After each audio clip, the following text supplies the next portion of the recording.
Hello hi welcome back to the channel again. तो आज का मेरा ये ब्लॉग होने वाला है दिल्ली टू बेंगलोर का। इससे पहले जो मैंने अपने चैनल पे ब्लॉग डाला था वो था बेंगलोर टू दिल्ली का।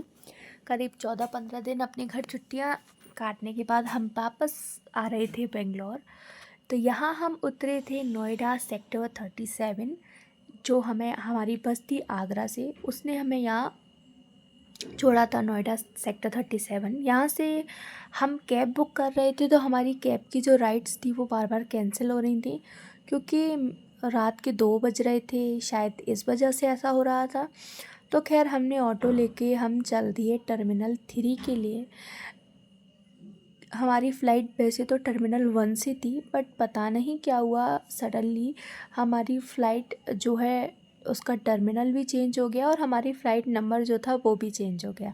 हम फ़िक्स टाइम पर एयरपोर्ट पर पहुंचे थे। थोड़ी देर बैठे हमने थोड़ी देर वेट किया तो अनाउंसमेंट हो गई कि आपकी फ़्लाइट की बोर्डिंग शुरू हो चुकी है। हम यहाँ फ़्लाइट बोर्ड करने के लिए चल दिए।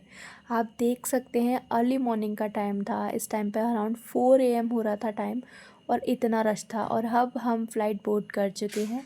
इस टाइम हम फ़्लाइट में हैं अंदर, और हमारी फ़्लाइट का टेक ऑफ था अराउंड 5:45, और 2 घंटे लिए थे हमारी फ़्लाइट ने बेंगलोर पहुंचने में।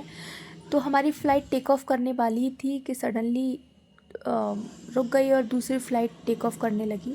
और जब वो फ़्लाइट टेक ऑफ कर चुकी, उसके बाद नंबर आया हमारी फ़्लाइट का और हम यहाँ टेक ऑफ कर चुके हैं। और 2 ही घंटे में देखते देखते हम पहुँच गए थे Bangalore airport, which is Kempegowda international airport. तो हम टाइम की वजह से फ़्लाइट हमने पिक की थी, क्योंकि हम फ़्लाइट से अब जब जाते हैं आते हैं तो हमें अराउंड 4 दिन एक्स्ट्रा मिल जाते हैं। अगर एग्जैक्टली काउंट करें इन आवर्स तो हमें 3 दिन मिलते हैं। और यही टाइम अगर हम राजधानी से आते हैं तो हमारा थोड़ा ज़्यादा वेस्ट होता है। और पहुंचते हम सेम संडे को ही हैं। अंतर इतना है कि राजधानी से हमें फ्राइडे को निकलना पड़ता है। अभी हम यहाँ पहुँच चुके हैं केम्पागोड़ा इंटरनेशनल एयरपोर्ट इन बेंगलोर। और बेंगलोर का वेदर आप देख ही सकते हैं, कितना अच्छा वेदर हो रहा है। और बेल्ट से बैग लेने के बाद हम आ गए थे बाहर, क्योंकि यहाँ हमने कोई कैब बुक नहीं की थी। क्योंकि यहाँ ना बेंगलोर एयरपोर्ट से हर एक कॉर्नर के लिए ना बेंगलोर के बहुत अच्छे से बसेस कनेक्टेड हैं, जो बजट फ्रेंडली भी हैं और कंफर्टेबल भी रहती हैं। तो हम यहाँ से निकल गए थे बस स्टॉप के लिए, जो एयरपोर्ट में ही है। जैसे ऊबर स्टॉप है, ओला स्टॉप है, ऐसी एक यहाँ पर वायु बजरा के नाम से बस स्टॉप है। तो हम अपनी बस में बैठ चुके थे और हमें बेंगलोर एयरपोर्ट से अपने डेस्टिनेशन तक हमें ज़्यादा टाइम नहीं लगा था। 1.5 आवर लगा था, और 1.5 आवर में हम घर पहुंच गए थे अपने।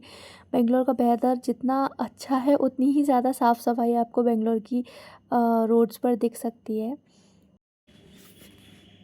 और हम थोड़ी ही देर में, मतलब ऑलमोस्ट यहाँ पर अपने घर पहुँचने वाले हैं। और अगर आपको मेरी वीडियो ये अच्छी लगी है तो please like share and subscribe करना। Thank you so much.